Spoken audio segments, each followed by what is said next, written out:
She points out that the world is hard to understand, just like how he sees a thick darkness when he shuts his eyes. In other words, she tried to convey that Han needs to train himself to discover his true self in this dark world. The holy maiden Eileen then began his sixth test. Out of nowhere, the water below Seung Yun starts to ripple wildly, until our guy ultimately finds himself submerged. Eileen, on the other hand, comforts the poor boy as he drowns in his imagination's illusions. She's convinced that the suffering feels as real as it can get. The holy maiden hopes Han figures it out quickly, because if he doesn't, he'll end up experiencing the unique sensation of drowning while on dry land. While she's pushing Han's limits, our guy activates the clear-headed skill, which reduces the mind control's grip and helps him remain calm. He feels a sense of relief and understands that he needs to stay collected and breathe deeply as long as necessary. As Seung Yun manages to stay afloat, he suddenly feels something brushing against his fingertips. Eileen admires his grit because she never thought he'd be able to move while his mind was still trapped in the mental realm. Turns out, our boy inadvertently scratches the holy maiden's neck with his blade. Caught off guard, Eileen cannot believe a hunter can defend himself deep within his own psyche. That's when it hits her. She's ensnared a monster in her trap. The mental realm starts to disintegrate. In the water, Han flexes his muscles, delighted to regain his physical sensations. Eileen spirals into frenzy since Han was supposed to be entirely devoid of sensations in the mental realm. She wonders how in the world he managed to regain his senses in just 2 hours. Is he even human? Our guy can't believe the holy maiden said it's been 2 hours because it feels like he's only been here for a minute. That's when Eileen discloses that time moves faster in the mental realm. A realization strikes Han as he thinks he might be in big trouble. Well, smartly considering, if he squanders most of his remaining 7 days at the 6th gate, he could flunk the whole trial and face a death sentence. The weight of expectations sinks in, and our guy feels a mad desire to learn to navigate the mental realm as quickly as possible since he's racing against time. He acts decisively, speculating that he regained his senses thanks to the clear-headed skill, prompting him to believe he can activate his other skills too. Han attempts to trigger the Fireworm's eye, granting him the ability to see what isn't visible. At that moment, our guy lays his eyes on something outrageous. He gazes at the stream of blood flowing like a cascade. The holy maiden gasps and asks Han how he pierced through the mental realm so swiftly. Well, it's all thanks to his skills buffet. Suddenly, Eileen jumps in shock and questions if he's even human because, from her understanding, a typical human doesn't sprout iron wings from their back. It appears that Seung Yun activates the wings of steel and soars over the ocean. Our guy narrates that when the Fireworm's eye opened the world of his mind, he could barely fathom the meaning of the vision he faced. To add to that, he felt twisted and unnerved in a chilling manner. Following that, Han zips through his mental realm in an instant, making a chaotic entrance as he grabs his sword, questioning the holy maiden if he created a disaster. Eileen falters upon seeing Han, her biggest nightmare. She insists that it wasn't her fault, while the admins breathe a sigh of relief upon witnessing our boy regaining his consciousness. Our boy then curiously inquires if this was genuinely the testament of faith, and Eileen explains that the testament of faith involves facing and accepting one's deepest self. She elaborates that humans experience life with little faith in their true beliefs, ignorant of what they strive for or what they truly believe in. What one thinks, believes, and acts upon shape their mental realm, and that's what Han confronted in this testament. Eileen then shares her insights on what she saw in Han's mental realm. He aims to rise above his woeful past and attain even greater power, but without sacrificing his humanity. She then bids farewell to that inhuman strength, ending with a note, asserting that sometimes staying true to one's desires, as he does, is the most authentic path of all. With that, Seung Yun steps into the 7th gate, where he encounters a light that fills him with dread. The light crackles and reveals itself to be an eye. Our hero is left trembling in panic when the God of Testaments locks eyes with him. In that instant, he remembers Jane's words about the 7th soul being untouched by another soul. Han suddenly comprehends her true meaning, and a brilliant light bursts forth, shaking the very ground beneath him and sending our hero tumbling. That fearsome, overwhelming aura fills him with dread. Seung Yun feels as if he's encountered an invincible force he can't withstand, and he begins to surrender to despair. Even though their gaze barely met, he finds it impossibly hard to recover and realizes the sheer might of God. Yet, Seung Yun refuses to be so easily crushed. With determination, he activates the skill, Ash, and Blood, which lessens his pain by 17%. Seung Yun holds on to the belief that there's always a way to break through, as that's how the Tower of Trials is designed. Though he isn't certain if he can truly cut through those intense eyes, he's willing to take the plunge. Even if it's just the tiniest hope, our guy gazes defiantly at the god, gradually losing consciousness when the god of verification acknowledges his bravery. The system announces that the god of verification is thrilled to see a challenger with such mental strength after a long time, and notices Han's unyielding confidence as he requests him to validate himself. With that, the god informs our hero that the 7th gate is opening, and vanishes into thin air. Meanwhile, Han Seung Yun is still reeling in disbelief, struggling to accept that beings like God actually exist. As he stands before a mirror, where the system instructs him to connect with his future self to initiate synchronization, the mental verification kicks off, and our guy's assimilation rate in the mirror starts to rise slowly. The system deems this verification trial to perfectly suit player Han Seung Yun and urges him to affirm that his beliefs will remain unshaken. Even down the line, we see Han Seung Yun progressing to a spot where he encounters Yan from Gate 1, who's in tears, searching for his mirror. Our guy perceives his surroundings to be Korea, spotting his future self, which leaves him puzzled about what he's up to. His future self mercilessly takes down innocent beings while Han Seung Yun desperately tries to intervene, causing the assimilation rate between the mirror version and his real self to spike forcefully by 10%. Sun Yun feels his chest being ripped apart as he wrestles with a torrent of emotions, guilt, madness, and outrage. Suddenly, Yoan appears behind him, demanding to know if he's the one who took his mirror. With that, he performs an action on our guy that seals all abilities that interfere with Challenger Han's mind. Our hero fights back, understanding the critical need for mental defense in this mind verification, and ponders what to do if his serene mind skill gets blocked. The assimilation rate between our hero and his mirror self spikes forcefully to 20%, overwhelmed by mental trauma. Han Seung Yun suffers from the abnormal status, chi deviation. Trapped in his thoughts, Han wonders why his future self would commit such cruelty, obsessed as he is with power. Yet, there's simply no way he would act that way. With our boy suffering the chi deviation status, if he doesn't resolve this proficiency, the system warns that his mana circuit could drop by as much as 10%. The mana circuit proficiency decreases by 0.3, then 0.7, and then 0.4. Sunung feels his mana circuit overheating dangerously. Our hero glimpses the Murm world, where he spots his future self demanding to know the Murmur Alliance leader's location while menacingly threatening lives if they don't comply. Murm's alliance leader, Lee Jinan, surfaces, discussing the whispers surrounding a lunatic known as the Sword Ghost in Morm, and upon seeing Han Seung Yun, he acknowledges that he indeed deserves the title. Before he can utter another word, future Sunung Yun launches an attack, igniting an epic clash between them. Ultimately, future Han Seung Yun eliminates all the alliance members he claimed he would spare, leaving Lian Wan utterly flabbergasted. The alliance leader questions the madman before him about his lack of shame, but Sun Yun's future self rejects the notion, convinced that weaklings are mere resources, never tiring or getting hurt, and that they hold no higher value from our hero's perspective.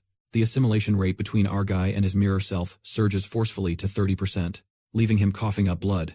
The storyteller shares that as the mirror's location shifted countless times after his future self mercilessly took thousands of lives and grew infinitely stronger, our protagonist found himself resembling a monstrous creature, consumed by madness and solely focused on gaining more strength, an unstoppable beast who never faces defeat. The bond between Han and his future self forcefully escalates to 40% and then 50%. If this rate keeps climbing, things could get dire. Yet, our hero wonders what this strange feeling is, and why he's experiencing a thrill from it. We see Challenger Sun Hun storming in, fuming as he confronts Han Seung Yun, questioning if he really believed he could escape after committing such a heinous act. Eri Chika stands shocked, witnessing the horrifying sight of future Sunung Yun holding the lifeless body of Chaeyeon Suk after executing him without mercy. The president of the Leaders Association challenges our guy, demanding to know why he's willing to take innocent lives just for the sake of gaining power. Yet, our protagonist finds this inquiry ridiculous and simply states that he kills others to grow stronger. Kim Song-hoon reminds our hero of his ability to harness lightning and fiercely warns him to be ready to meet his end as he launches an attack. Sunung Yun recognizes that Sunung Hun is not someone to be underestimated and, with a smile, dispatches him by cleaving him in two. Ari is left traumatized, screaming at Han Seung Yun to pull himself together. Meanwhile, the real Sun Yun struggles to find an escape, painfully aware that one wrong move could mean being devoured by this fiend's psyche. Even achieving 50% synchronization feels like shattering his own mind. With this in mind, our protagonist resolves to escape before it's too late. The synchronization rate spikes to 60% while his mana circuit proficiency plummets by 0.1. It drops first to 0.5, then to 0.2%, while assimilation soars to 70%. He starts to lose hope as he can barely hold on. The mental shock is overwhelming, blurring the lines between agony and ecstasy.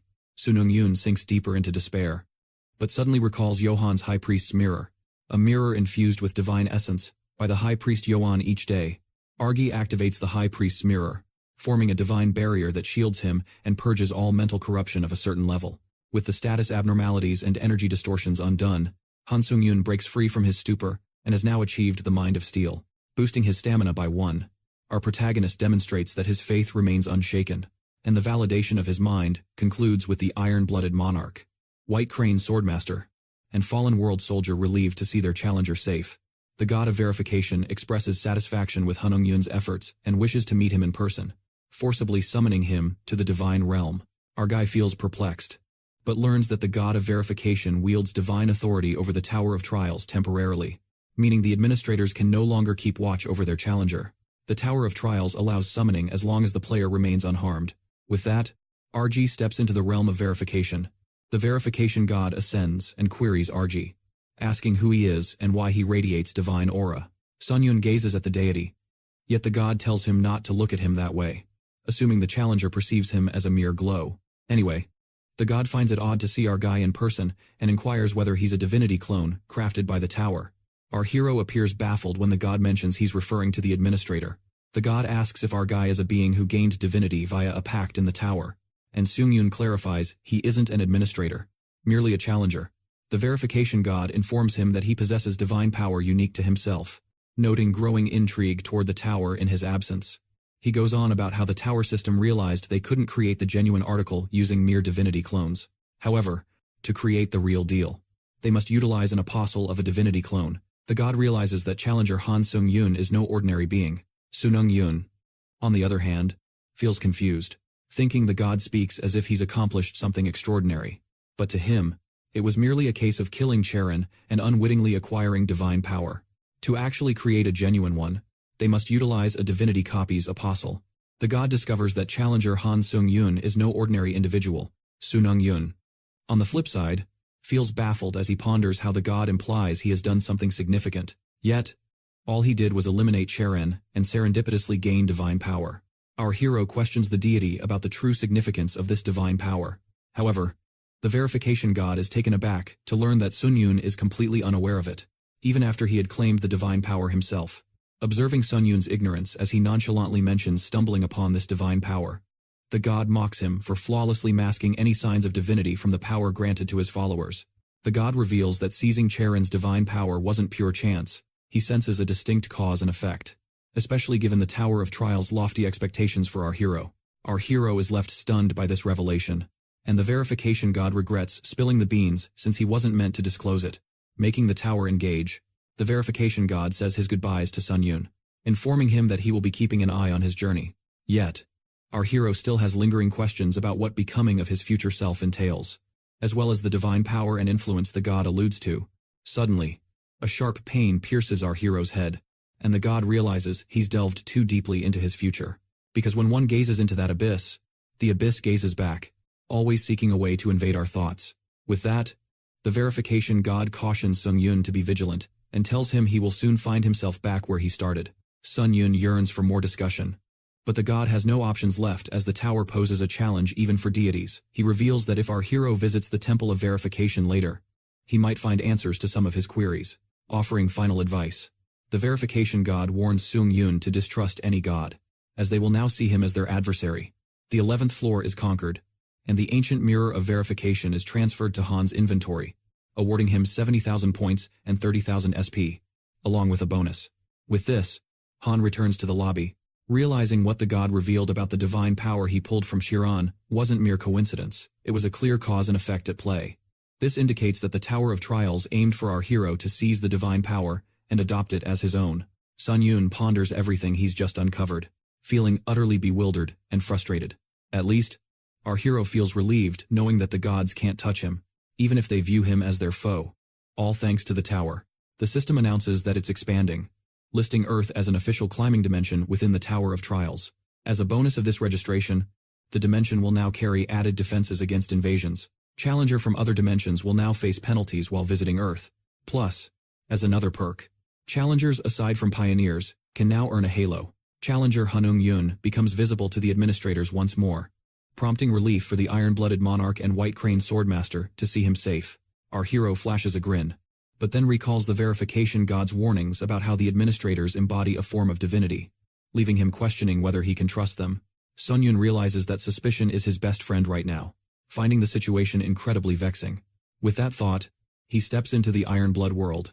The administrator, the Iron-Blooded Monarch, trying to express her concern, is met with an aggressive stance from Seung Yun, who demands to know if all the administrators are conspiring with the tower to manipulate him. This revelation hits the Iron-Blooded Monarch. Understanding that our hero is still feeling the effects of mental verification, Han Seung Yun launches a blind assault on the administrator, while she endeavors to pacify him, urging him to regain his composure. Yet, our hero isn't in the mood to listen. He reminds her of the exploitative relationship between the administrators and the tower towards challengers. The administrator defends herself, explaining that it simply doesn't add up, and advises Han to get a grip. Seung Yun retorts, asking why she insists on telling him that, since he believes he's totally composed, and proceeds with a full-on attack. The Iron-Blooded Monarch attempts to shield him from his assault, but it's already too late.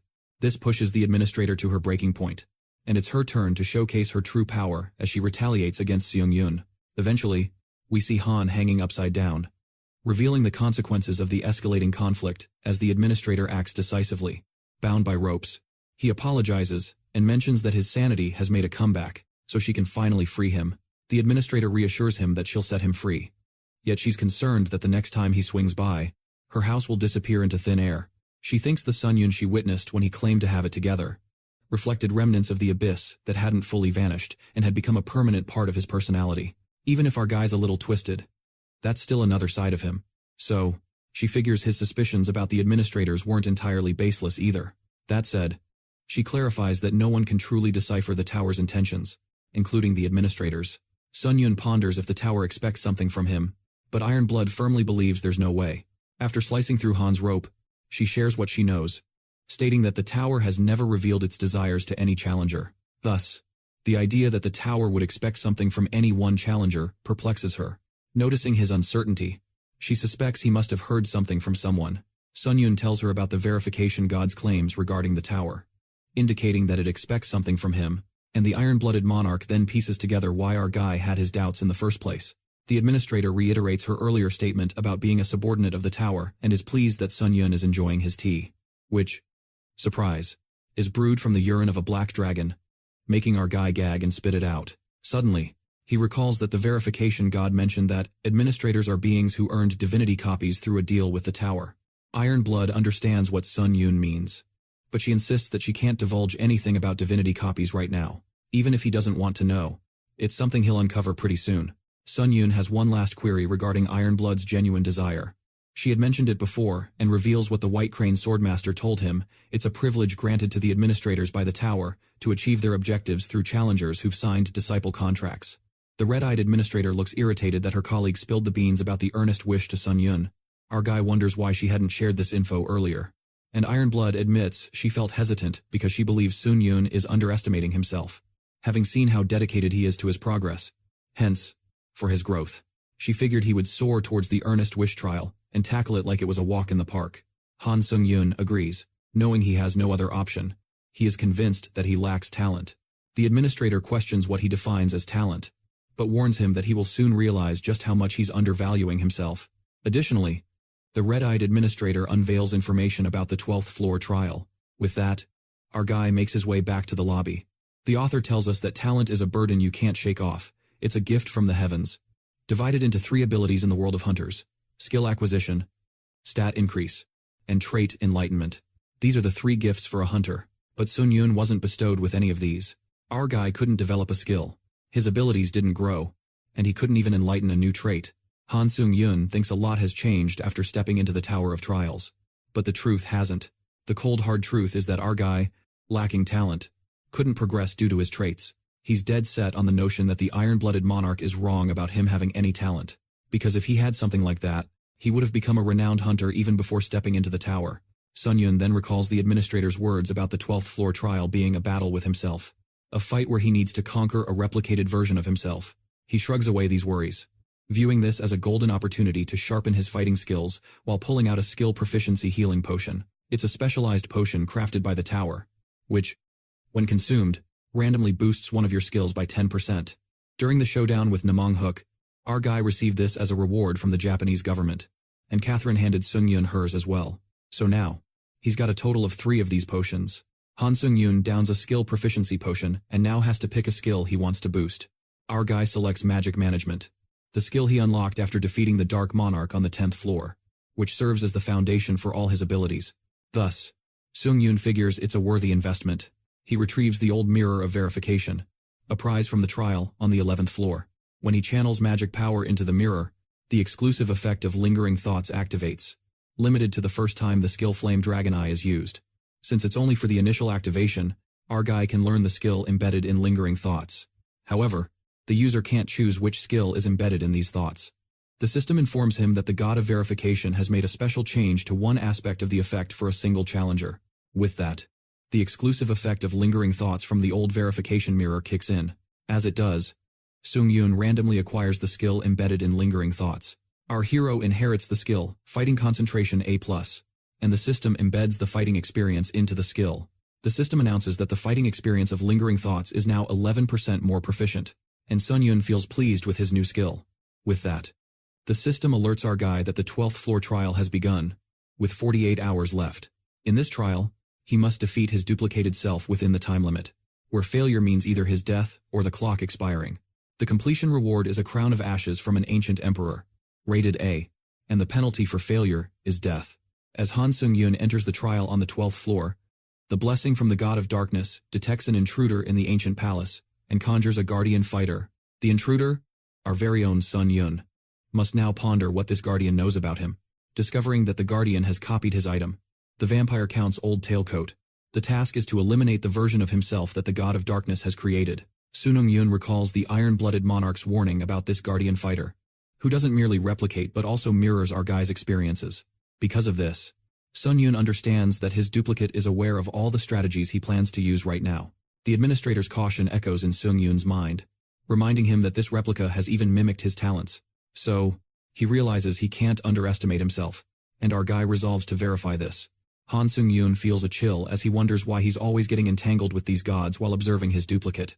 Noticing it's disturbingly similar to himself, our guy believes, based on what the Iron-Blooded Monarch revealed and what he learned from his question vouchers, that his replica can only copy one item, which he chose to be the Vampire Count's old coat, a defensive item.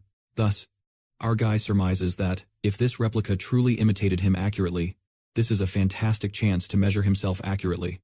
Seung Yun activates the skills, Instant Acceleration and Wind's Grace, boosting his speed by 70%.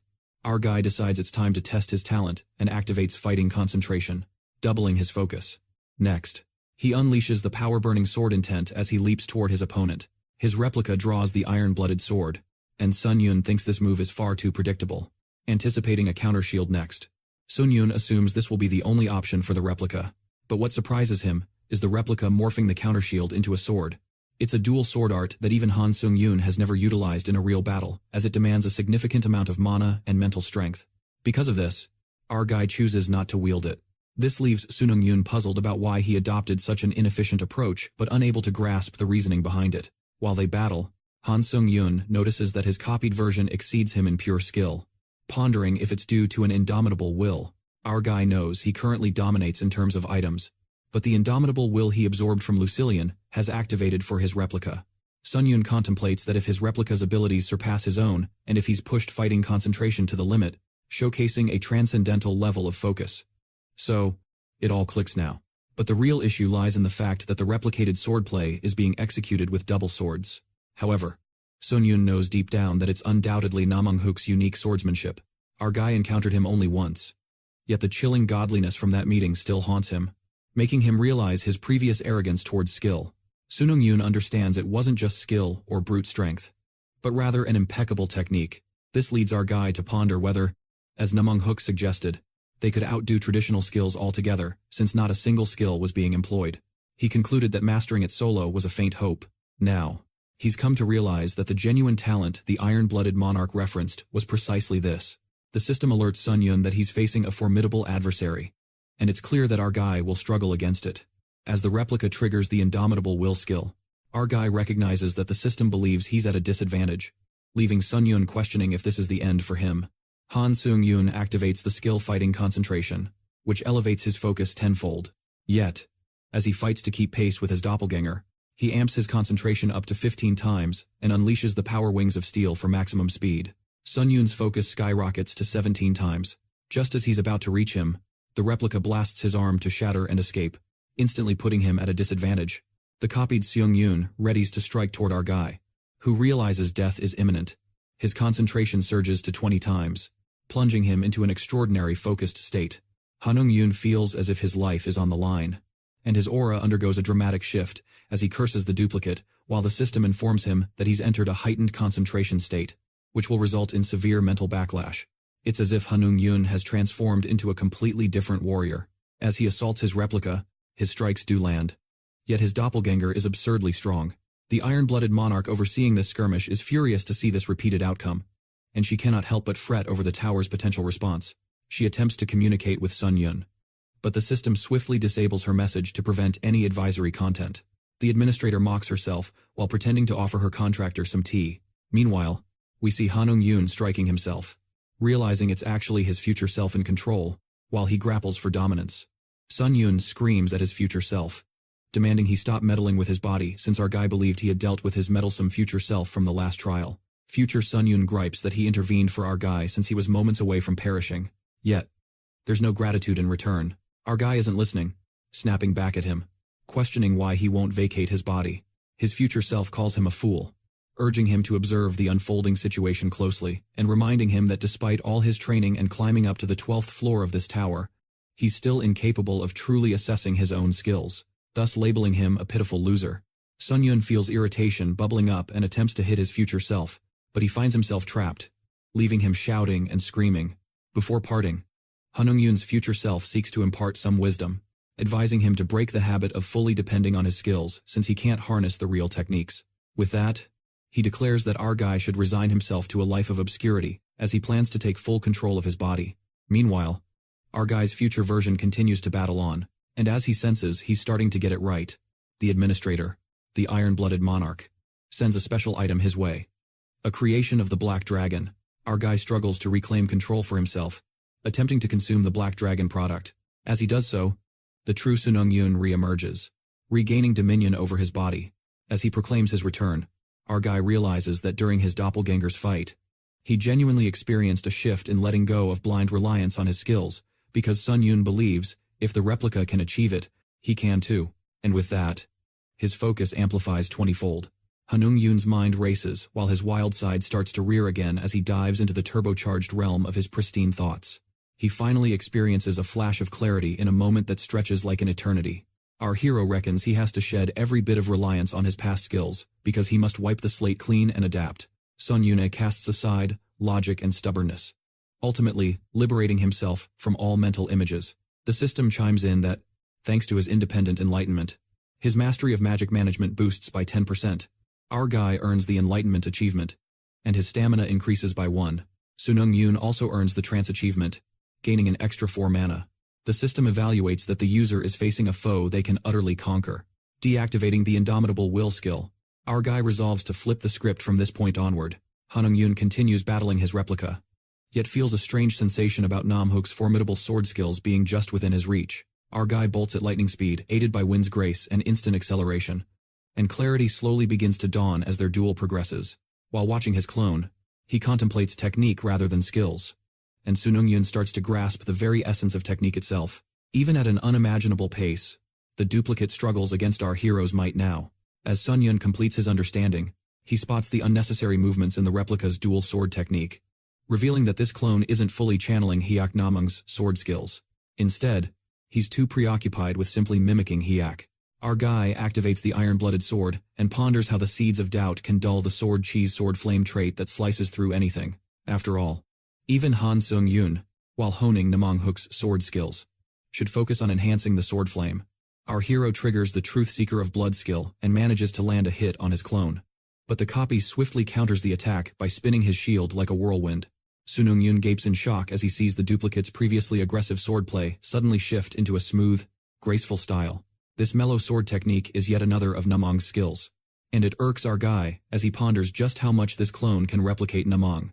Seung Yun realizes that victory is out of reach unless he weathers all dangers and activates the counter shield skill while attacking. Just as he anticipated, the clone's sword charges up quicker than his, prompting Seung Yun to devise a clever ploy.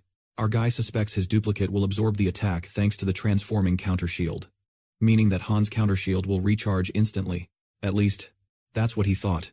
Seung Yun figures that, if the clone is truly him, now that the energy from the counter sword and their deadliest attack is dissipating, his replica will seize the moment as an opportunity. Han Seung Yun praises his own strength for being ridiculously potent. With that, he lunges at his clone with the iron-blooded sword, thrilled that his plan is coming together. As our guy decides to wrap this up and charges at his replica, he witnesses a shocking transformation. His clone morphs into a monster, leaving him bewildered and questioning what in the world is happening. Seung Yun's clone loses it, evolving into a literal titan monster, and leaps at our boy. While our fella darts away, the clone bites off its own fingers and hurls them at him, turning them into explosives. Han feels a surge of anxiety from this sudden monstrous assault. Plus, the attack patterns have shifted, rendering it 10 times more excruciating. The gigantic hand crashes down, and our guy fights to escape. Soon enough, a tremendous explosion erupts, and the clone's attack is thwarted by Han's shield of retribution. Our hero gets lucky as the cooldown on this skill just expired. He inquires to the clone whether the chaos will continue, and the titan monster frantically charges toward him. Seung Yun concludes that this clone has completely lost its marbles, especially since it's turning its own body parts into explosives. Yet, he considers it might just work as a surprise attack at close quarters.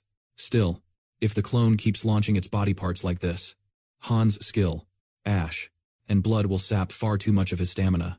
But it's only a matter of moments before the monster runs out of tricks.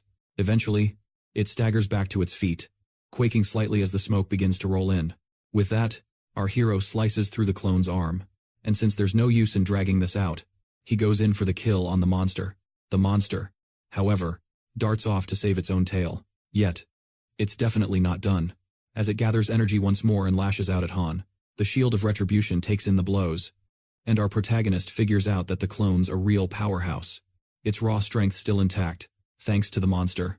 Han now has enough energy saved up in the shield to shape it into an orb. Just like that, our champ hurls that magic orb with his sword, landing a hit right in the clone's face while proclaiming, "Release." At that instant, an overwhelming wave of energy pours forth from the orb, blasting the monster into smithereens. The beast is vanquished, and our hero successfully completes the 12th floor trial, racking up a bundle of rewards along the way. Han's skill, Shield of Retribution, levels up a notch, now becoming a B-grade skill. In addition, his skill, Combat Focus, turns off, and he feels the after effects of stretching his concentration beyond its usual limits. Our poor lad coughs up blood, but thanks to his ash and blood skill, he bounces back instantly. He suspected that this skill could negate the aftermath of the Combat Focus skill. Our hero acknowledges that without the ash and blood skill, he would have never made it this far. Nevertheless, he wishes things could ease up a bit inside the tower. Not that he expects them to.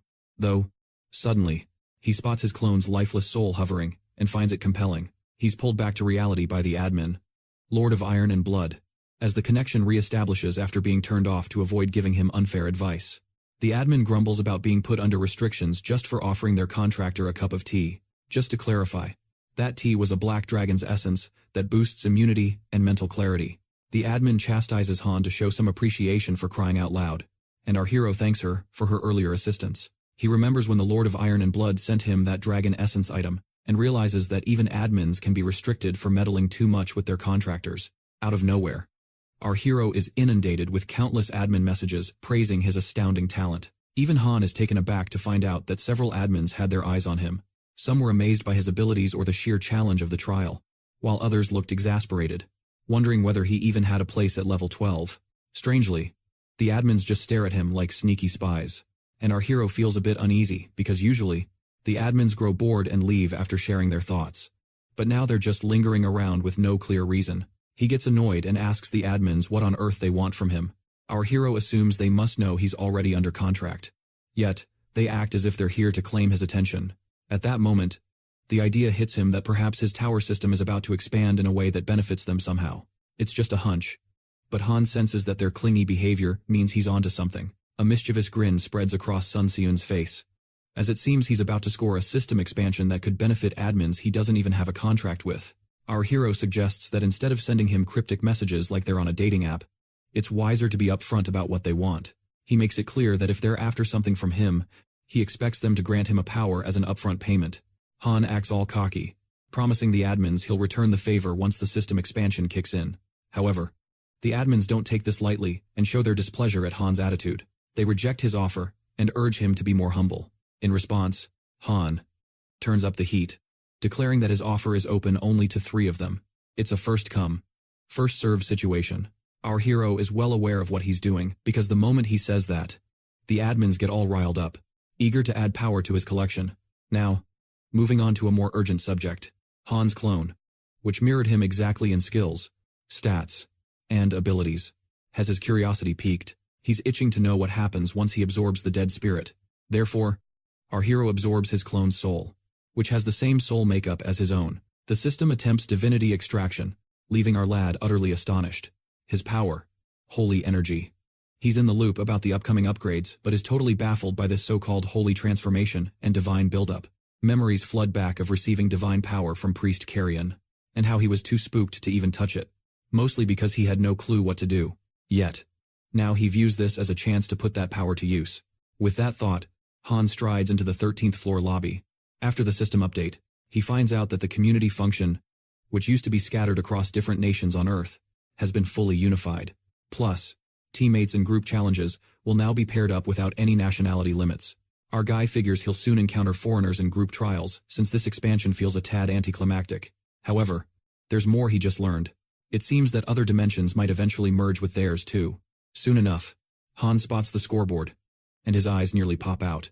Our boy reflects on the incredible power at stake. Ascending the tower was his primary aim, and now it feels like his life's mission. He's taken another big leap towards his ultimate ambition, snagging the top position on the scoreboard. For now, at least, he's the most formidable player in the Earth dimension. Definitely something worth bragging about. However, the Tower of Trials has been around in other dimensions, like Ares, Kalon, and Myrm, far longer than on Earth. In comparison, Earth just got its badge as an ascended dimension, and its collective strength is still pretty weak. Unless Earth bands together to bolster its battle capabilities, it's just a matter of time before they become a target for another dimension. Still, none of this alters his core desire, the overwhelming power to crush anyone who gets in his way. Han then opens his inventory and stumbles upon the skill Emperor's Ashen Crown, which boosts charisma by 30%. What's even cooler is that upon wearing it, the user can reign as the Ledge Lord of Departed Spirits. Being a high-grade item, our guy surmises it must be powerful. He then navigates to the bonus clearance reward and grabs the skill Last Stand, which nullifies life-threatening injuries, but consumes 88% of stamina. This skill leaves Sunsei absolutely flabbergasted, because it essentially offers him a lifeline from death, albeit just once. Despite the cooldown of a week not being stellar, it's hardly a price to pay given what it accomplishes. Han smirks, realizing that besides all the usual rewards from the last trial, he also scored new powers courtesy of the admins. He opens up the list of powers and selects the patron powers. Our guy spots 3 skills, noting these are decent C-grade skills. Han quickly snaps them up without a second thought. No sooner has he bought these skills than the admins start bothering him, eager to remind him of their support, which seriously annoys him. He then recalls the dead soul of the clone he absorbed and is stunned by how the divinity extraction kicked in out of nowhere. He vividly can recall when the divinity extraction activated. He felt a strong force that hadn't been there before, settling into his heart. A light erupted from deep inside his chest, and Han finally comprehends what holy energy truly is. But when he tries to test his powers in the lobby, he realizes there's no notable difference at all. All this holy energy seems to do is cause his body to glow. He muses over how the priest in the 11th trial used it for healing and weapon enhancement, yet he couldn't manage that either. Our guy is seething with anger because he built himself up for nothing, which only fuels his frustration. Han attempts to soothe his rage by taking deep breaths, hoping to keep it in check. But just then, the admin, White Crane, drops in and offers to train him in using holy energy, inviting him to her admin area. Our fellow turns her down politely, leaving White Crane shocked by his straightforward refusal, asking why he passed up her offer. Han Seung Yun assures her he'll reach out if he needs help, but for now, he wants to see how far he can go on his own. White Crane respects Han's determination. Honestly, holy energy isn't a priority for him right now. In that moment, the thought of Swordmaster Hayak pops into his mind. Our guy is resolute to focus on whatever will make him stronger at this moment, at least until he can take down Hyoknamong. The thought of the Swordmaster Hayak flashes through his mind. He resolves to center his attention on anything that boosts his strength right now, at least until he brings down Hyoknamong. There's not a single doubt in his mind that Hayak will return. With that thought, Han checks out the admin powers he's acquired and activates the Divine Sanguin Heart Style, only to be suddenly surrounded by a dark, monstrous aura. Our hero struggles to understand the sensation. It feels like he's been turned into a relentless killing machine. A surge of power courses through him as he senses his blood throbbing. He realizes this is precisely what he needed. But just then, things take a wild turn. Hans's clone suddenly appears within him and playfully pinches his cheek. The clone mocks him as a greedy bastard, questioning whether he thinks he can enjoy all the fun alone. Meanwhile, our guy is left in chaos, wondering what on earth is happening. His clone, an alter ego of himself, manifests at the exact moment as him, an unprecedented occurrence. Suddenly, the situation escalates, with Seung Yun grabbing one sword while holding another in his other hand. They face off in a duel of self against self, and our guy accuses him of cowardice, because if he falls, the clone also meets his end. But Hans's clone is brimming with confidence, calling him a loser instead. The wicked grin of the clone reveals a sinister truth: if he can't have it, then nobody will.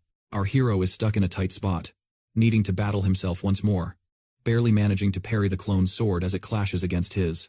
In that moment, Seung Yun's summoned blood aura through the Divine Sanguin Heart Style seeps into his sword, and just at the right time, Han's sword is charged with the Sanguine Demon Blade, and he grips it tightly, ready to unleash his blood. Our boy's sword engages with the clone's weapon, and in the blink of an eye, he plunges the sword deep into his chest to use the blood aura to force that pesky alter ego out of his body. The sword piercing his chest gets drenched in his blood as our boy cries out in agony. However, the pain proves to be worth it, as the conditions to unlock the true power of the Sanguine Demon Blade are finally met. The item name changes to True Sanguine Demon Blade. The skill is upgraded to Grade A, and the sword gains a unique effect known as Blood Fage. Clots of blood phage begin to form, and to uncover its true nature, Han activates Fireworm's Eye, discovering that this effect enables the user to absorb the blood of enemies slain with the Sanguine Demon Blade. What's amusing is that our hero can imprint up to 3 skills onto the sword without costing him anything. With Han having unlocked his full potential as a sword flame user, he concludes that this item might hold the most significant growth potential of anything he's encountered till date. With that determined thought, the 13th trial kicks off, with the goal of teaming up to eliminate the vampiric count within a 14-day time limit. The reward for completing this trial is a book of skills. Our guy isn't thrilled about another mass trial. Given past experiences, group trials haven't exactly been a walk in the park. Nevertheless, Han is slightly intrigued by the reward, a book of skills, reasoning that an A-grade reward can somewhat make up for the hassle. Without further ado, our hero jumps into the trial as the system reveals the map, highlighting the city now controlled by vampires and priests in hiding amidst the vampire-infested region. Han speculates that they need to rescue some priest, which frustrates him, pondering why they can't just storm the city and eliminate all the vampires. He's itching to do this the fast way, as single-handedly dismantling a city is cakewalk for him. Meanwhile, all of his teammates arrive, and a boy named Turovsky realizes that the system expansion was meant for the mass trial, with the 2 members, Fabled Ninja and Clock Tower Sorcerer, showing up. Their names ring a bell for Seung Yun, reminding him that they're all top-ranked players on the scoreboard. The sorcerer scans the area and remarks, "This place reeks of blood." Well, who could be surprised? What they witness is a horrific scene of carnage where people lay on the dining table, drenched in blood. It seems the vampires have had quite the banquet. Just then, nefarious-looking vampires creep up on the Clock Tower Sorcerer. While the poor old man panics, the vampires ominously admit to having slaughtered those people. And now, their dessert is elegantly presented on a silver platter. Referring to the elderly man, they lunge forward, ready to strike. However, Turovsky and the ninja burst onto the scene, slicing those vampires into bits. The ninja instantly recognizes Turovsky and proudly states he's from Russia's top guild. The Russian guy emphasizes he had no intention of keeping it a secret. He reveals himself as Andrei Turovsky, the guild leader of Carpedium. The ninja then presents himself as Sachio Mishimoto, an S-grade hunter affiliated with the Japanese Hunter Association. Andrei quickly realizes that Mishimoto is quite the celebrity. Confident that everyone knows him as Japan's one and only S-grade hunter, Sachio blushes and hopes Andrei is all set for a showdown, explaining that since vampires can sense their own kind's demise, they'll be swarming them soon enough. Yet, the sorcerer reassures them there's no reason to worry. He had already cast a barrier beforehand to keep any signs of struggle contained within this room.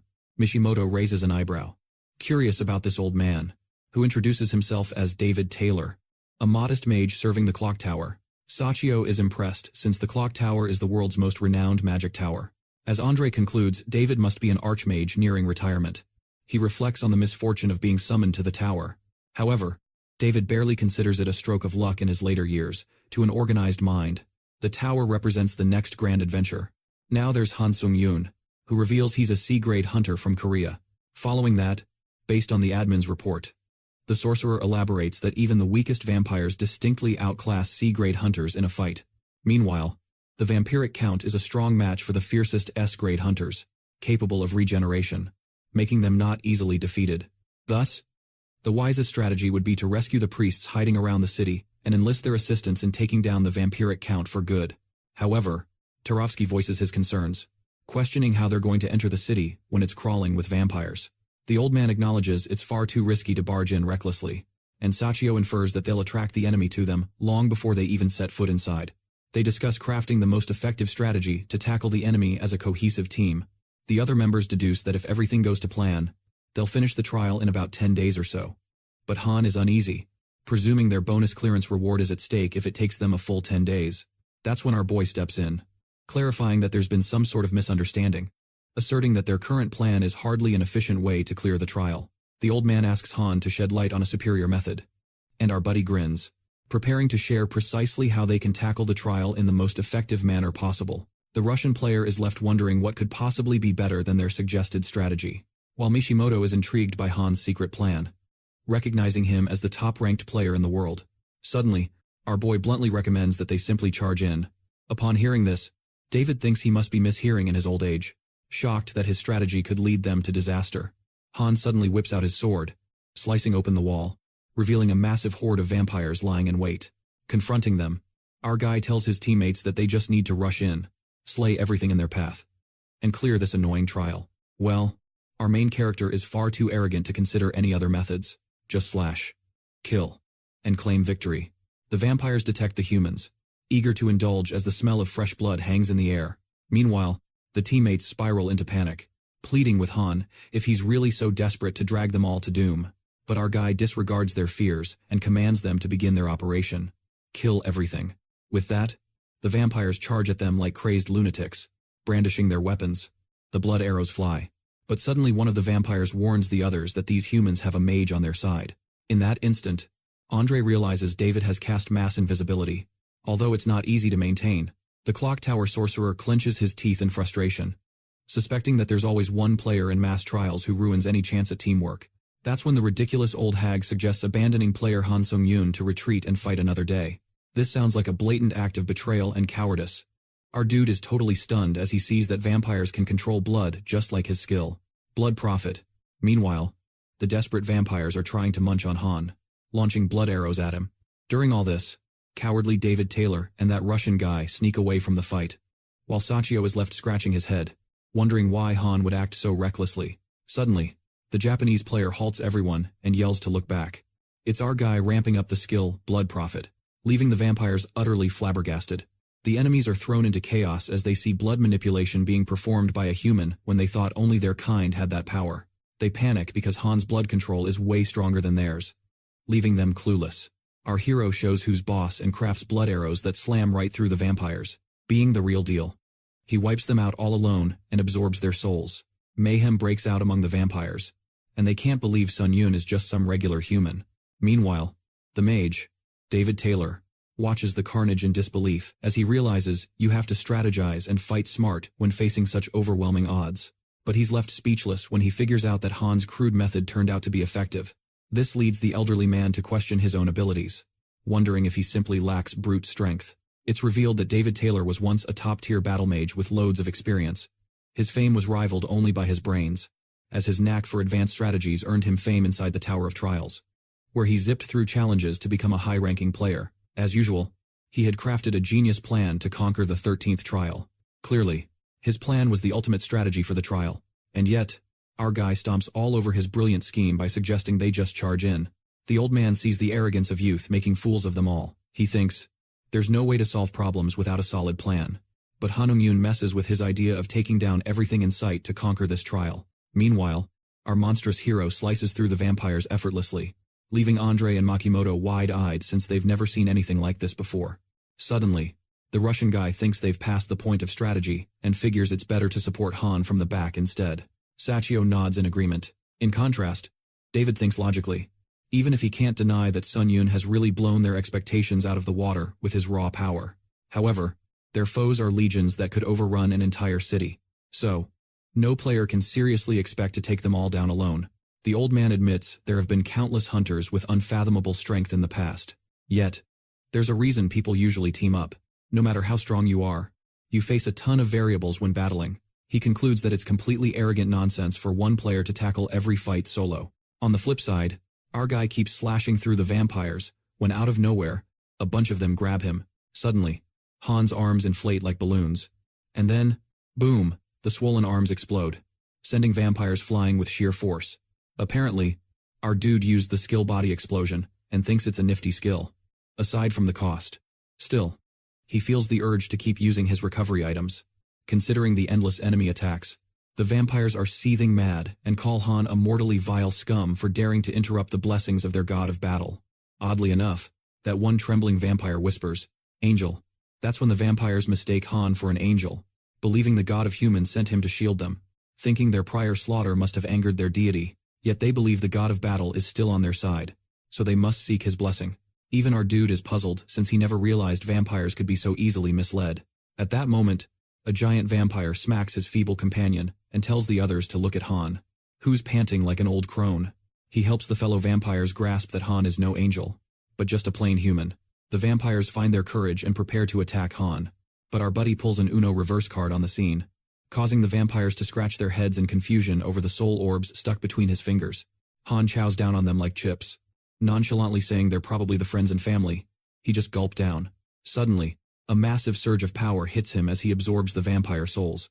Recharging his energy, a devilish grin spreads on Han's face as he declares he could do this all day, diving back into the fray for another mouthful. Unleashing his monstrous side, he starts wiping out vampires like they're leaves in a storm. Meanwhile, Sachio and the gang watch Han tear it up from afar. The Japanese kid is in awe, finally understanding why Han ranks #1 worldwide. Admitting he's never seen anyone dominate a brawl like that, Andre chimes in, noticing Han is only getting stronger as he takes down foe after foe without a hint of fatigue. Deciding it's time to join forces, Andre and Machimoto are eager to fight alongside Han, figuring it's the best bet with Han Seung Yun in the mix.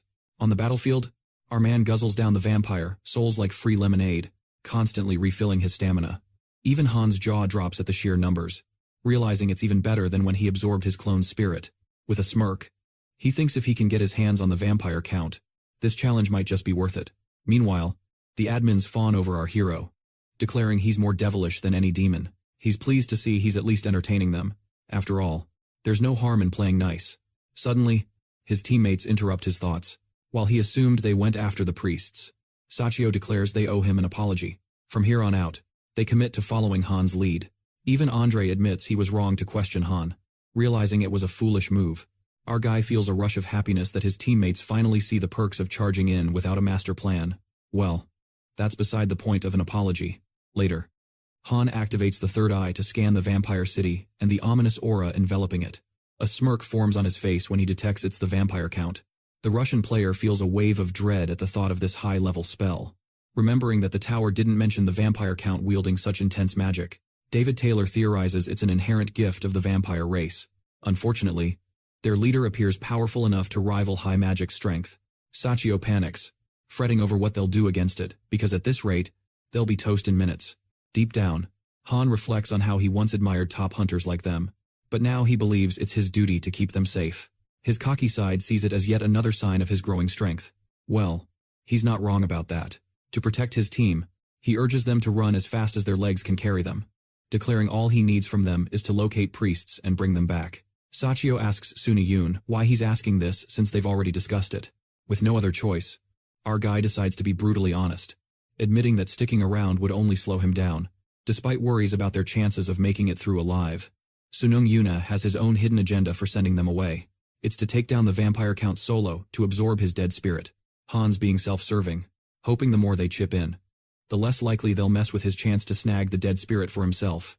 Surprisingly, Andre decides to stick to Han's orders, even though he feels miserable being a liability on the battlefield for the first time in ages.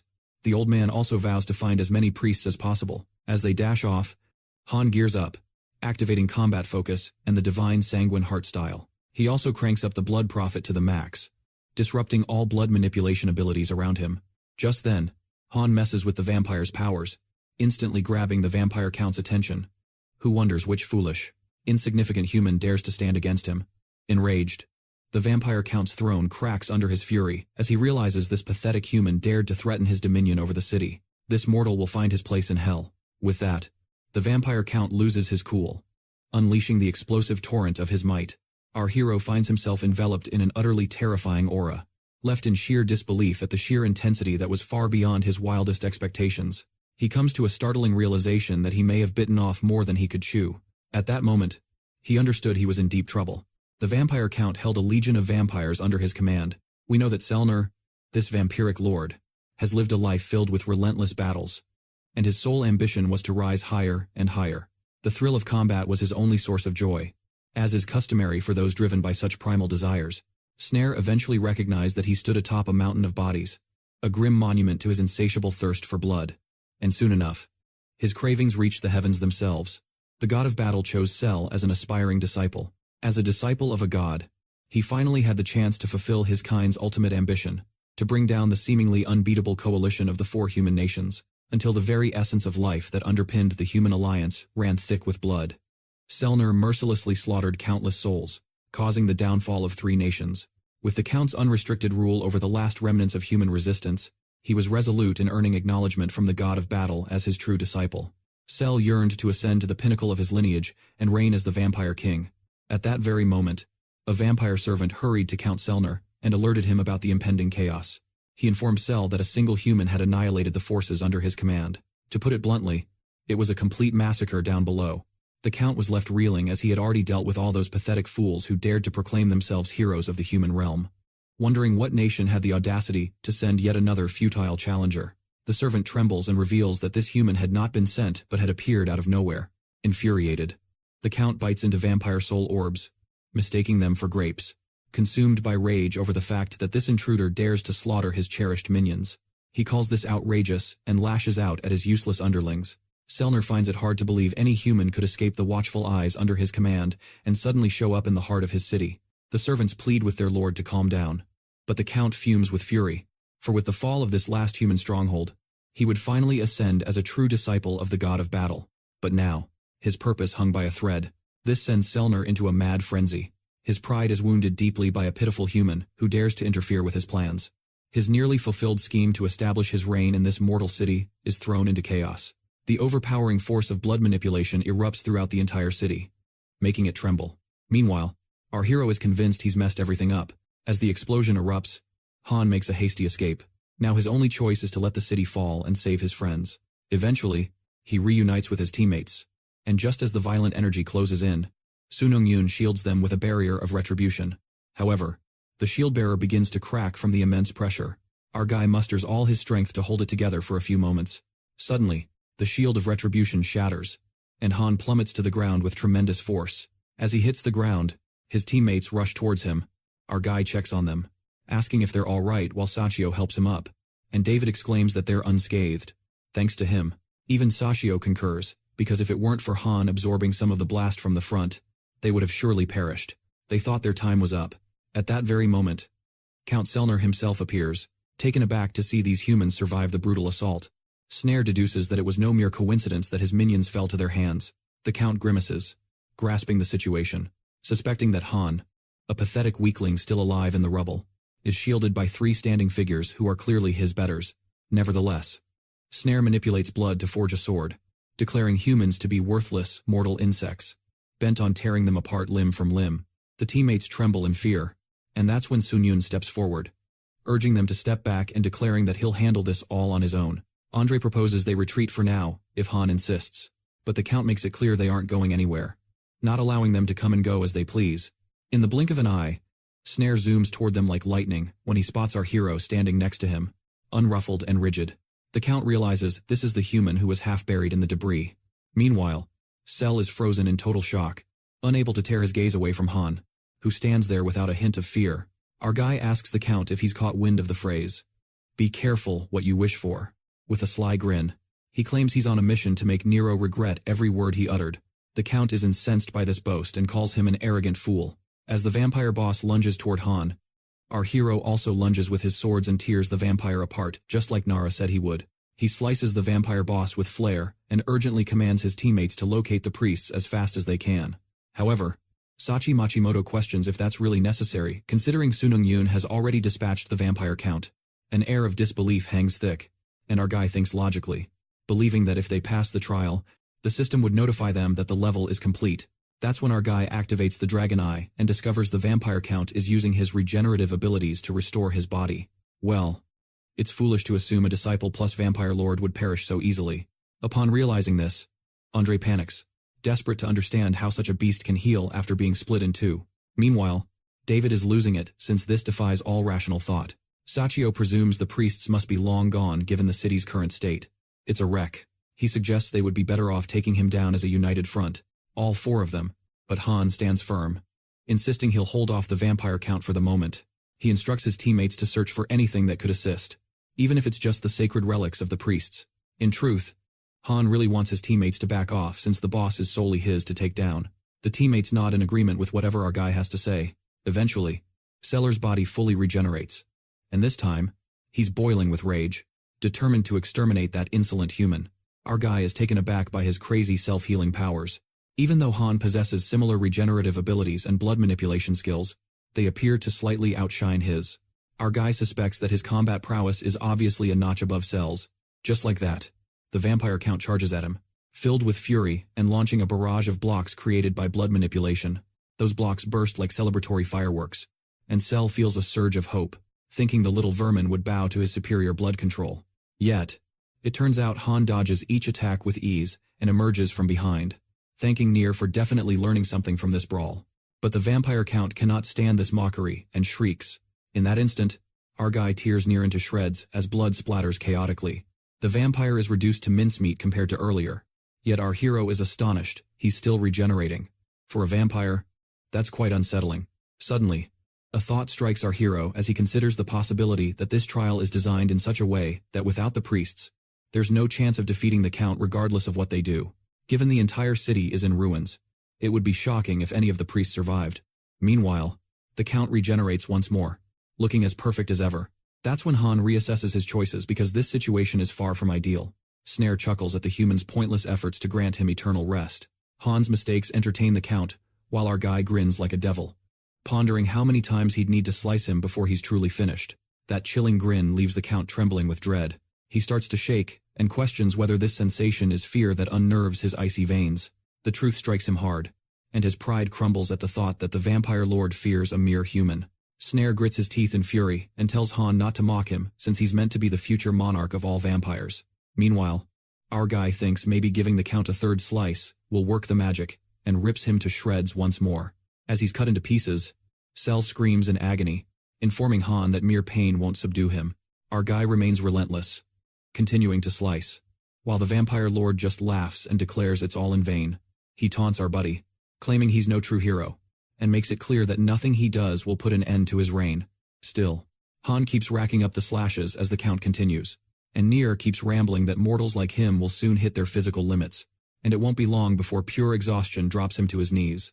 But the vampire lord is left flabbergasted when he sees that, despite Sun Yun's relentless slashes, he hasn't even depleted a smidge of his magical energy. The lord ponders if this human might really be the hero from the tales, as our guy tears him apart for the 8th time. In that moment, Han unlocks the achievement of Battlefield Maestro and conjures a skill called Torturer's Wields. After that, Han wonders if it's sliced or ground meat. Meanwhile, the vampire lord is scared out of his wits as he bolts for safety, convinced this human is just a pure monster. The vampire retreats for a moment, but things take a wild turn when our hero catches up to him in a blink, reminding the count he'll make him regret every word. Han's true monstrous side takes control, and he summons his sword, muttering that he won't let him come and go as he pleases. The count sneers at him, calling him a petty worm, warning Han he will regret this. That's when our guy mercilessly tears into him for the 9th time, and the vampire lord pleads for him to stop this pointless bloodshed, offering an unconditional surrender. Snare, the eager trainee, resigns to his fate and agrees to abide by any terms Han lays down. The count begs for mercy, vowing to give him any treasures he desires. But Han Seung Yun, like a chainsaw, keeps cutting the vampire lord, who pleads for him to end his suffering as he can't take this for all eternity. Cell realizes this human isn't a hero but a bloodthirsty maniac. Our guy tells him to just die already because he's fed up with his endless whining and regenerating. That's when a devious idea strikes him. And Han smirks like a devil. Han calls the Vampire Lord, who bows before him, and our guy suggests a way for him to escape this never-ending agony. Selnir asks what he must do, and our guy activates the Shield of Retribution. A huge cross slams into the ground, and it seems he can transform the shield into another form. He names the cross the training dummy of Retribution and commands Seller to whack it until he says stop. Han urges him to hurry up and end his suffering. The Vampire Lord cautiously approaches the cross, reflecting that the events leading to this pitiful state are utterly baffling. He's scared stiff about what's coming. With no warning or premonition, this murderous human butcher suddenly appeared out of nowhere and decimated the strongest vampire army ever assembled. With that, the Vampire Lord begins striking the cross, questioning if this is God's test. Nothing makes sense to him anymore. Cell becomes convinced it's indeed a trial. The idea of a human wielding the power to control blood seems absurd from the get-go, leading him to conclude it was God's will to steal the fading courage of his vampiric followers by sending this demonic herald, Han, as the savior of vampire kind. Cell believes this is God's way of testing his resolve. Meanwhile, the Shield of Retribution absorbs all the damage as Cell continuously pummels it. That shield cross is primed to unleash all the stored-up damage. Han thinks this will do the trick, and reeks of malice as he tells the vampire he's outlived his usefulness. At that very moment, Nera realizes this human is not a savior but a devil. Our guy devises a plan to wipe out the Vampire Lord for good, to obliterate Nar's entire body until not a shred of flesh remains. He traps Cell inside the Shield of Retribution and hurls the Sanguine Demon Sword straight at the shield to unleash all the built-up damage. That's when a massive explosion erupts, and death flashes before the Vampire Lord as he stares in sheer horror. The blast shakes and rattles the entire place, tearing the vampire into the tiniest bits imaginable. With that, Han finally conquers Trial 13 and earns the Book of Skills. He also nabs a hefty reward of points. Afterward, our guy beams at his achievement, since he took down an immortal all on his own. He absorbs all the blood Selnir left behind, using the blood Fage effect to soak up the blood of an enemy slain by the Sanguine Demon blood. With that, he absorbs all the blood left behind by Selnir, utilizing the blood Fage effect to siphon the essence of a foe vanquished by the Sanguine Demon blood. With that, Seung Yun absorbs the vampire's blood using the Sanguine Demon blade, etching the marked skill of blood, strengthening into a blood page slot. Our hero activates the marked skill of blood, strengthening from the true Sanguine Demon blade, making blood dance at his fingertips effortlessly. Turns out, he can manage blood even better than the Count could. It's as if he's the vampire king that Cell wanted to be so badly. Han dramatically controls a flurry of blood swords suspended in midair. He actually doesn't feel too bad about this. With a smirk, he realizes he might look like a supervillain. Well, I almost thought he was one. 2 moments later, Han absorbs the vampiric Count's soul, and divine energy is detected in his essence. His power of holy energy awakens, and the divinity is drawn out. He recalls witnessing this divine extraction when he absorbed his clone's fallen soul. Now, he can boost the growth of his power. Holy energy. A radiant light shines down on Seung Yun, and he unknowingly realizes at that moment, the ability to extract divinity hinges on whether the deceased spirit he absorbed has holy energy. Since the low-tier vampires lacked any divinity for him to tap into, Han can only draw divinity from foes holding a similar degree of holy energy as himself. He notices just how much he is still in the dark. Just then, the process of extracting power kicks off by absorbing the soul of someone stronger than the user. Han feels this is a bit unfair because there's no way the vampiric Count was tougher than him. However, he suspects figuring out the criteria isn't too tough. He theorizes that the system likely views dead spirits connected to beings like gods and angels as superior. Regardless, the skill from the vampire's dead spirit gets extracted, granting Han the power of Faith Harvest. While our hero wonders what this newfound power is, he's interrupted when his comrades find him alongside the survivors. Sachio exclaims that the priests used their protective blessings to safeguard the people, which means there are more survivors than they anticipated. The survivors burst with joy upon discovering that a lone warrior has defeated the vampiric Count, declaring Han must be the legendary hero. They give thanks to their lord for sending a hero in their moment of dire need, offering them salvation. The panel detects an overwhelming faith directed at Han through the power of Faith Harvest. Our guy observes this heartwarming scene as the survivors shower him with their unwavering faith. Han muses that even misguided faith counts as faith after all. Nevertheless, our friend smirks, as he isn't one to let a chance slip by. He then activates the skill Charisma, making his presence feel larger than life and amplifying his influence on others. Yet, Han feels like he isn't deceiving them in any way. And this is how he unlocks yet another achievement. At least I didn't tell a lie. Utilizing Faith Harvest. Faith gets collected from the surrounding area, activating his holy energy, crafting a myth born from real outcomes and the beliefs of the people. In that instant, the myth of the Vampire Slayer is born. The holy power comes infused with effects against revival and demonic entities. Our boy puts a stop to the vampiric count's endless revivals, which explains the effects against revival and demonic entities. Simply from vanquishing every vampire in his path, Han finds it intriguing and starts to grasp what this myth accumulation really entails. To simplify, his power of holy energy seems to merge with new faiths he reaps to generate these myths. Essentially, he's wielding one power to create even more. Judging by how he senses the untouched holy energy fading within him, it seems that activating a myth drains his reserve of holy energy from his heart. Afterward, our hero just about collects all the faith the people have offered him, bringing the trial to a safe conclusion. After Sachio and Andre step into the lobby, the elderly gentleman, David, approaches Han. The old man confesses he misjudged Han's confidence as mere youthful arrogance. Yet, it seems it was his arrogance that caused him to underestimate our hero. David sincerely apologizes, and Seung Yun graciously accepts. Suddenly, the god of battle makes a grand entrance. Having been informed of the demise of their disciple servant, the god becomes aware of Han's presence, and sensing the holy energy within him, turns hostile. Acting quickly, our hero kneels before the god, leaving David utterly baffled by the sudden gesture.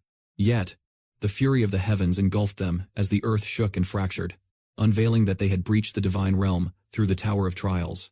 It felt like pandemonium had erupted as the ground split wide, sending people plummeting into fiery lava, wailing in terror. Furious, Han scratches his head in disbelief, thinking the trial was finally over, only for new chaos to rear its ugly head. The crowd erupted into madness, desperately fleeing the perilous end where molten lava awaited them. Among the terrified throng, David Taylor felt the pressure rise. His portal leading to safety lay on the opposite side, separated by torrents of lava, blocking his escape. That's when Han sprang into action, cheekily offering the old man a handshake while humorously dubbing him Professor Dumbledore. In a surprising twist, Han snatches Dumbledore's hand and hurls him forcefully across the treacherous ground. The old man cried out in fear, while Argy chuckled, agreeing it was indeed a bold move. After safely tossing the elderly scholar into the portal, the ground quaked violently, and the lava raged. Han shouted for everyone to retreat, smashing the earth to activate the shield of Retribution. Miraculously, Han shapes his shield into bridges that stretch across to safety. Meanwhile, old man David, soaring towards his portal, contemplates Han's true nature. He couldn't determine if Han was genuinely the legendary hero they spoke of, but if such a beacon of virtue existed in this grim world, it might just be Han after all. With that, the sorcerer of the clock tower bids Han farewell, calling him, "O hero of Earth." Meanwhile, Han instructs the fleeing crowd to sprint across the bridge he conjured, knowing their time was limited. Beneath this gesture of heroism, our clever protagonist secretly hoped to gain a boost of faith from them. Yet his aspirations fell flat. He felt like he'd wasted time playing the savior role, hurrying back to his portal. Suddenly, the god of battle took offense at Han, a mere mortal who dared to meddle with divine forces. An overwhelming weight pressed down on the humans, causing their heads to explode, showering blood everywhere. Han's eyes widened in horror at the sight of such a senseless slaughter. The god of battle warned Han, the tower's pet, that he had crossed the line. A fierce rage flared in Han's gaze, and he shot back that the god had crossed the line first. He made it clear that as long as he had the tower's protection, the god would find no favor in turning on him like this. With that, he turned to enter the portal if the god had nothing more to say. As Han stepped through, the god smirked, eyes glimmering with bloodlust, anticipating the day he could enjoy Han's mortal demise. Meanwhile, our hero found yet another incentive to grow stronger, vowing he wouldn't allow any god to trample on him either. Just like that, he arrived at the lobby on the 14th floor, and thoughts of the casualties caused by the god weighed heavily on his mind. He mused that the tower had perhaps conjured that vampire city solely for the trial, although he couldn't decipher reality from illusion. Guilt gnawed at Han, yet he realized there was no merit in getting tangled up in emotional investment over events in the trials. Seung Yun was now aware that the entity claiming to be the god of battle harbored a grudge against him. The tower trials cautioned him against trusting any god following his fateful encounter with the god of battle, as he had earned the enmity of other deities. Han believed this outcome was inevitable, but decided not to waste precious moments fretting over things beyond his control. Soon after, Han acquired his new cloak and purchased the Power Sword Demon's Path. This rare strength was awarded to those who obsessively seek power above all else. Later, Han wandered into the deep woods and encountered Admin White Crane, who was overjoyed to see him. The admin learned from Han's patron that he had made an enemy of the child from Namsung village. Even Han was puzzled about how it all spiraled this way. Given the circumstances, White Crane suspected that Hyuk Namong was the reason Han spent his special points to gain her power. Han nodded in agreement, confirming she was correct. The admin beamed, assuring him he had made a wise choice.